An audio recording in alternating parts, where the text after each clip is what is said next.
Oh, good evening, folks. And tonight, another interview of a Kiwi stranded offshore. His name is Brian Peat. He's from Mosgiel, so he's a South Island lad. That makes him all right. He's stuck in Aussie.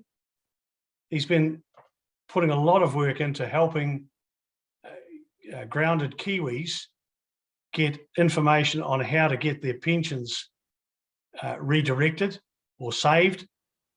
He's a good fella. Have a listen to what he's got to say, because it's really important. You know, we live in a democracy. It's a democracy which is backed up by your passport. Now, when you've got a New Zealand passport, you really are in amongst it. It's fantastic. It is rated around the world, or at least it was. It guarantees you the right to enter or to leave New Zealand. And that right is also confirmed in the Bill of Rights. Now, of course, government's got the ability to temporarily suspend those rights in the event of a pandemic. Now, that occurred in March of 2020, 22 months ago. And these people, up to 30,000 of them, are stranded in Australia through circumstances brought about by the government, not by them. And it's absolutely imperative that we as a community, we as New Zealanders, back them, because leaving Kiwis stranded offshore is not the way to go. And to not speak out when you see democracy threatened like this is absolutely unacceptable. Let's talk to Brian Peat. Yep. Well, good evening, coasters, and hey, once again, fabulous coast day, and today I'm talking with another person who has emailed us in relation to grounded Kiwis, a man with considerable experience, a pensioner. So his details and his story will be really, really interesting. His name's Brian Peat. Brian, thank you so much for joining us today. It's really appreciated. Pleasure. Hokitika, the capital of New Zealand, mate. Now, listen, bit of background on you. Okay. Yes, thanks for the opportunity, Bruce. But I just saw what you were doing with the grounded Kiwis. I thought it was an opportunity to tell some stories. But just a little background on myself. Born in Tapanui, way down West Otago way. Yeah. On the farm, family farm. And the parents sold the farm, so we moved to Mosgiel. So I'm married to Marjorie, who was born in Feely, and then went to Patiroa, and then latterly to Omakau, which is where I met her. And we got married in 1971 in minus 21 degree frosts in Ophir. So that was just a little bit of background. 3 children, 3 grown-up children, 1 in Wanaka and 2 in Australia, and that's the reason we're here. So that's a little bit of background on that. I worked for the Bank of New Zealand for 32 years, and once you get to the top of the tree, then they cut the tree down, so you got to find something else. So I was then CEO for North Canterbury Federated Farmers for 3 years, and then they restructured, so I had to go and find something else. So we decided that we would move to Australia. So we bought management rights in Queensland, and so we had a number of units and apartments and villages that we managed in Queensland. So we're a dual citizen, but it hasn't really helped us much with pension things, as I'll explain later. And I'm a member of the Mosgiel Taieri Community Board, and have been for the last 2 or 3 years, and that's an interesting experience, as you probably know, Bruce. So that's a little bit of background on ourselves. So you've been married, what, coming up 51 years? Yep. You've beaten me by 3 years. Survived. Yeah. Look, you're a pensioner. Why are you trapped, first of all? Why are you trapped in Australia? Well, just the background of it. We've got 2 kids in Australia, one in Brisbane with his family, and our daughter, that's our son, second son, and our daughter is in Serena, which is just south of Mackay, and her partner's got a cane farm. So that's where we currently are at the moment. We're pretty lucky because we've got a house to ourselves. There's 2 houses on the property, so we've got a house to ourselves, and pleased ourselves what we do. So we're pretty lucky from that point of view. However, we left New Zealand on 28th of June for a supposedly 8 to 10 week trip to Australia, but we're still here 7 months later. Problem being that late August, I think it was, Jacinta decided to close the borders again. We were committed until mid-September, late September, with family commitments, so we couldn't get back within that 7-day period that she put in place to get back. So we're still here. So back in September, I thought, well, maybe I should contact MSD or WINS MSD and just see what the possibilities were with the pension. As we probably know, after 6 months or 26 weeks, pension ceases if you're overseas. So, and then also you have to repay whatever you've been paid in the previous 6 months. So it's really quite traumatic. So I emailed MSD, and they came back and said, no, can't do anything about it. We can't help you because of unforeseen circumstances. I said, what? It is an unforeseen circumstance. The borders are closed. And they said, no, we can't help. Oh, righto. So we didn't have a problem at that stage because our pension didn't get affected till the 28th of December. However, I continued on and made some more inquiries. And so I'm a member of the Retirement Villages Residents Association, Vice President. So I contacted the Retirement Commissioner, Jane Wrightson, and said, look, Jane, are you aware of this problem with regards to pensioners that after the 26 weeks that just ceases, you don't get paid?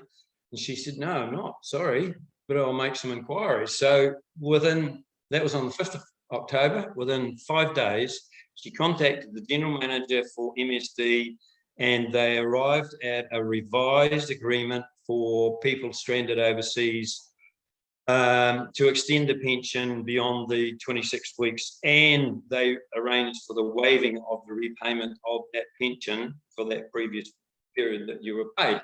And I said, oh, that's cool, we're all done. It's done and dusted. Wonderful. Then I contacted MSD again and said, look, this is the situation. What do we do? With this form you had to fill out. You couldn't find it on the MSD website. So they told me that no, because you've got a split pension, which is, we're paid Australian portion and New Zealand portion, it's all combined into the system and paid out. And I said, oh, okay, but what do we do? And they said, no, can't help you. Said, oh, okay, what do I do now? Sorry, can't help. So anyway, I decided I'd contact Centrelink, which is Australia, it's WINS Australia. Yep. It's Centrelink, and told them the story, and they were appalled. They said, are you right? Is that what they're saying? I said, yeah, unfortunately it is. And they said, righto, what we'll do, we'll arrange for the Australian domestic pension to be paid to you and no problems from there on. And I thought, oh, that's cool. So they had it all in place, and I decided, look, it's not good enough that New Zealand wouldn't pay anything. And we weren't quite sure whether Australia would pay the full pension, which is New Zealand portion and Australian portion. So I decided I'd contact MSD again, and they said, no, can't do anything about it. Sorry, you'll have to go to the Australian payment system. So I thought, no, not quite right. So with that, I contacted the Ombudsman's Office, New Zealand, gave them the story, and they were appalled again. They said, oh my gosh, this is not good. So I said, well, this is the situation. And so they made inquiries, and within 24 hours, they came back to me and said, look, it's all sorted. Don't worry, you'll get a letter from MSD to say that's all been sorted. And we did. We got a letter from MSD to say, we can now pay you the pension, and we've waived the repayment of the previous 6 months. And I thought, oh, wonderful. So then I got a phone call from MSD saying, we've found a loophole in the legislation which allows us to pay you the pension. And I thought, oh my God, that is wonderful. So, but that was not quite correct, because the Ombudsman's office had really jumped on someone in MSD and said, you better get these things sorted, because this is not good. These people have paid taxes for 50 years, and what do they get for it? Absolutely nothing. So that was our quick story. So, and as I mentioned earlier to you, Bruce, that I'm still trying to answer questions from pensioners who have had their pension cut, and they don't know what to do. And of course, MSD, it would be a simple matter. They know who's overseas and who's not overseas. It would be a simple matter to write to all affected parties and say, look, this is what you can do. It's what they call the portable payment system. This is what you have to do, and you have to provide passports and all sorts of identification. And that was it. But people didn't know, and they still don't know. I'm still answering questions about people who have had their pensions cut. So that was our basic problem, and it's been a hell of a stressful situation. It really has. My wife was in tears one day when this guy rang and said, because of unforeseen circumstances, we can't help you. And we were absolutely shocked, because it is an unforeseen circumstance and not of our making. So well, an actual fact of the making of our government, which is also creating, it's also stopping you coming home, and on the other hand, causing problems with your pension. Oh, yeah, it has. Brian, so, some of those stories on the Grounded Kiwis Facebook page, terrible. From pensioners, are just terrible. They're terrible. Yeah, that's right. And so they just said, look, you've got to get into the MIQ system. And I tried at one stage, and you've got to sit on there for hours and hours and hours. Then if you do get a voucher, you've got to immediately go to the New Zealand website to book a flight, and they've got to coordinate into the same time frame. And if it doesn't, you just miss out. You go to the bottom of the queue again. And so we just refused to pay $4,000 to get back to our own home in New Zealand. So we haven't gone any further with the MIQ system.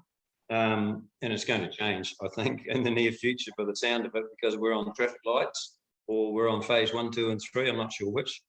And I think it'll change in the near future. What do you think of the situation with borders around the world, including ours?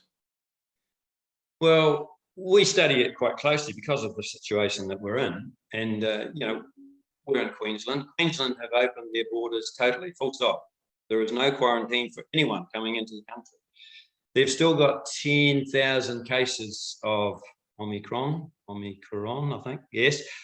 And they've opened the borders. New South Wales have opened their borders. Victoria have opened their borders. There's no restrictions whatsoever for people coming into Australia. Of course, you can't come from New Zealand to Australia because they won't let you out of New Zealand now still. So, and Denmark, I heard today, have completely opened their borders, and they've still got heaps of cases. Sweden, the UK have just announced that all their restrictions are basically gone. US have opened a hell of a lot of, and you had Ryan on last week from Invercargill, and he's basically saying the same, that you really don't know that the Omicron's there or not. So the borders just need to be open, and yes, isolation if needed. We'll go into home isolation, not an issue. Put a bracelet around our ankle if you have to, but for goodness sake, just respect that we are New Zealanders. We have New Zealand passports, and there is a right that we should be able to come home. Brian, it appears that we're pretty much the only country in the world that is stopping its residents and citizens from coming home. Mm-hmm. That's a terrible state of affairs. Oh, it's sad. It is absolutely sad. And there is a comment there. I had a quote from our Prime Minister, which I'll just read out this quote. This is on the 13th of July last year, when they heard that the borders from Australia were, no, she closed the borders from New Zealand, that's right. And she says, and quote, Kiwis travelled to Australia with a reasonable expectation that they would be able to fly home. Now, what does that mean? Why can't we fly home and without quarantining? I just don't understand.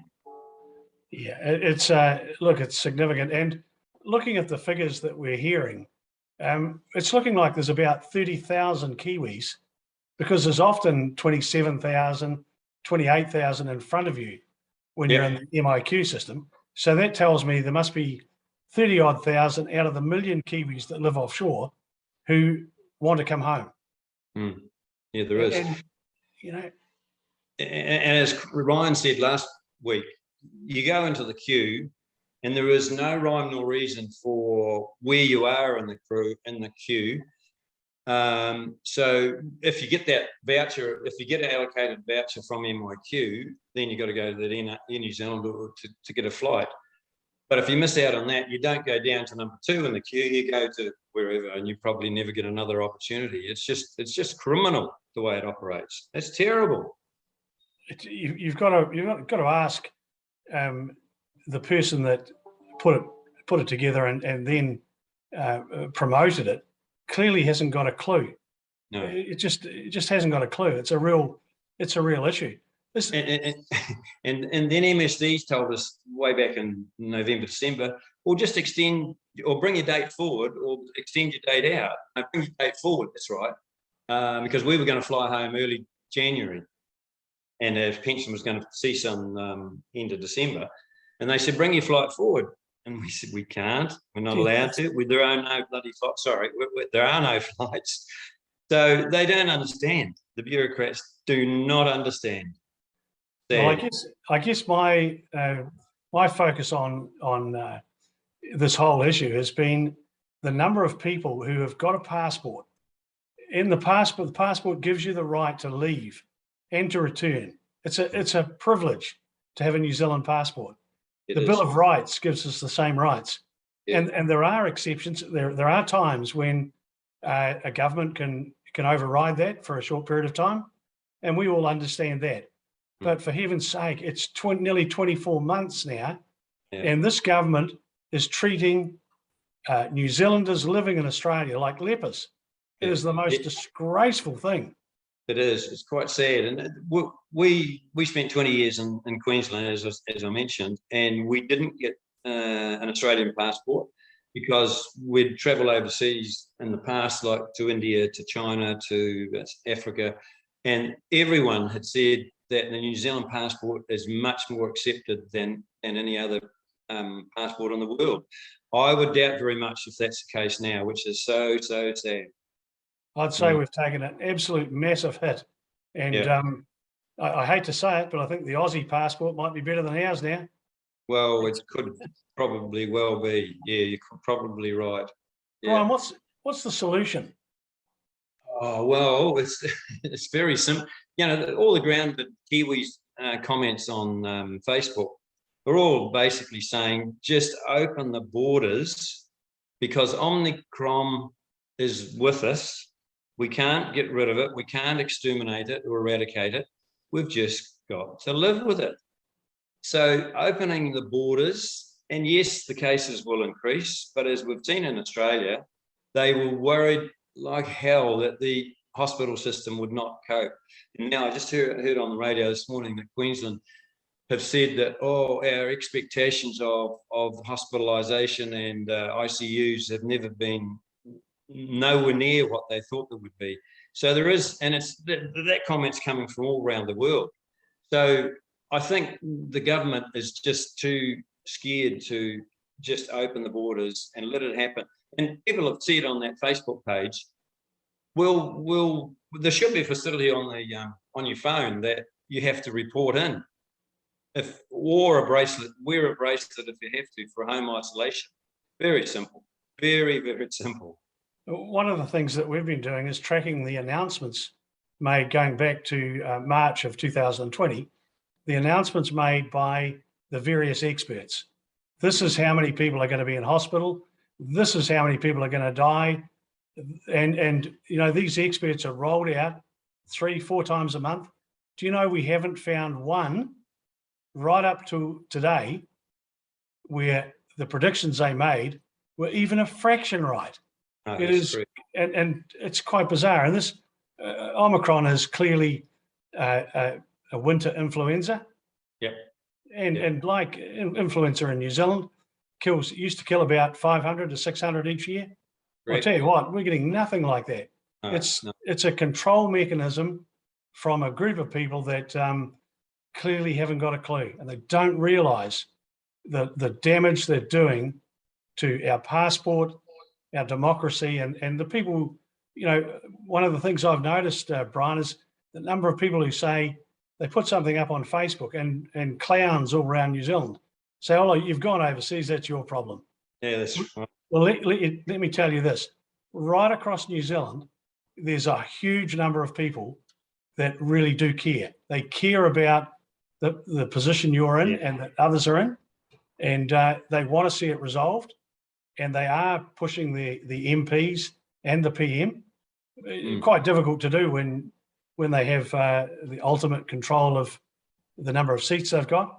It doesn't make any difference. I can tell you, there's 1 million people offshore who will never forget this terrible process that's occurred. Yeah, that's right. That's right. What do you know about the court case? Sorry? What do you know about the court case? Yeah, the just talking about the politicians, we emailed almost every politician I could think of about our case, and there was only one that came back, Dunedin MP, that wanted to help some way, but then they got turned down by MSD. So they just threw their hands in the air, and it was just too difficult. That's why we went to the Ombudsman, because the politicians wouldn't help. So what was the question? The court case? Yeah. So the Grounded Kiwis have got together donations from, I think, about 15,000 followers on their Facebook page. And we all donated to the cause of a court, of taking the government to court, which will be very difficult, to disband the MIQ system, because it's just an absolute debacle.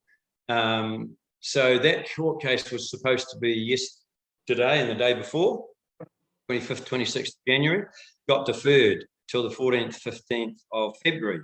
I wonder why, because phase 1, 2, and 3 have come in now, and phase 3 basically says we'll be open. Well, it basically says we'll be opening the borders, and that what they're working towards, I believe, for the end of February.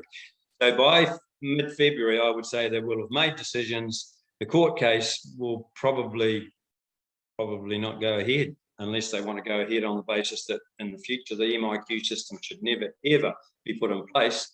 So that they've done a hell of a good job with regards to preparing for this court case, and then they get deferred. And I think it's just a way of government trying to delay things, and they know full well what the end result will be at the end of February. We hope. We're booked to come back on the 6th of March, and look out if we don't get on that plane.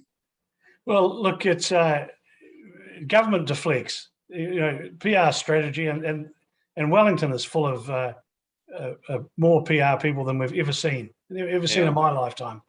And you know, it's all about deny, deflect, delay. Yeah.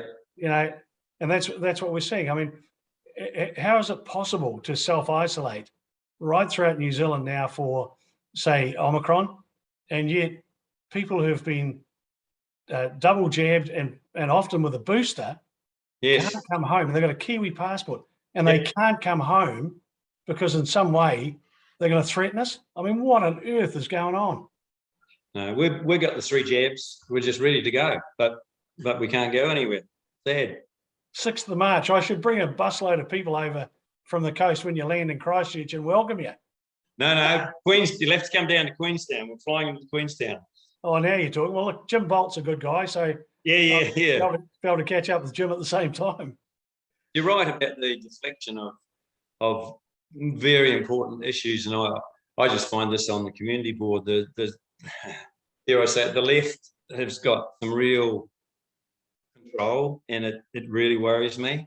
I think we really have to do something about it within the country, because it has got some terrible ramifications for the future. Just government policies, not just this one, but total government policies. It's really quite scary. Well, we're heading rapidly to be a country controlled on a race basis, with different systems based on race. And I can tell you, you haven't been home for a wee while, but wandering around New Zealand like I do, people are not going to wear it. No. There is a growing movement of people who have realised that this government is out of control. Yeah, and it's only through people like yourselves who have been prepared to put their head up above the surface and speak out, but there's not too many that do it, and that's the worry that I have, because they're controlled by the left, and that's quite sad. Well, of course, as you know, if you happen to be a mayor or someone who does speak out, you need a tin hat. Yeah, I know. It's all part. But look, us South Islanders, we'll all stick together. The team from Mosgiel, they'll be right. Yeah, that's right. We would hope so, but it's not easy. Not easy. Well, Brian, look, I really want to thank you for taking the time to share your views, and what you're doing is you're supporting all of those Kiwis abroad, because these videos and the other stories, it's suddenly becoming headline news in papers right around New Zealand. It is.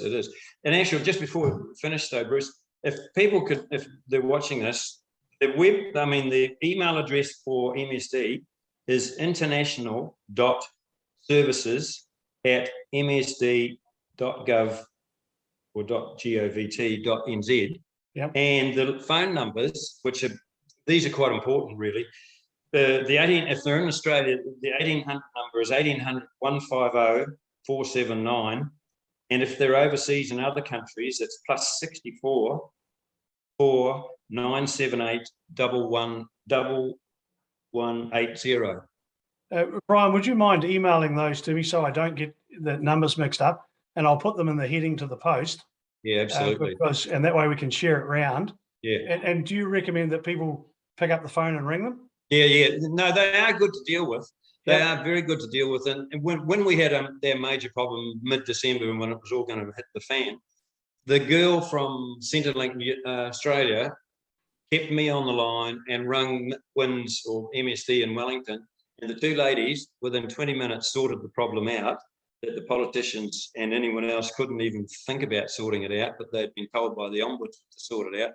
So these two ladies sorted it out. This is what should happen, and that's what's actually happened. Wonderful.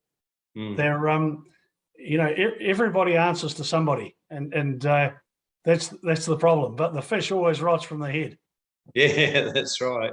Well, look, Brian, thanks so much for joining us. And look, if you don't mind, towards the 6th of March, do you mind if I ring you again?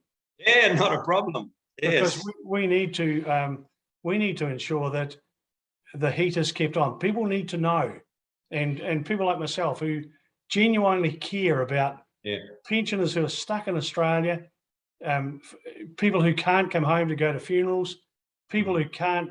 The tragedies are just huge. And of course, don't forget, it also includes people in New Zealand, and we can't go to see you because we know that when we get there, we might not be able to get home. For hope and hell. Just flash the old passport in front of them, and they'll say, put that in the shredder with the rest of them. That's right.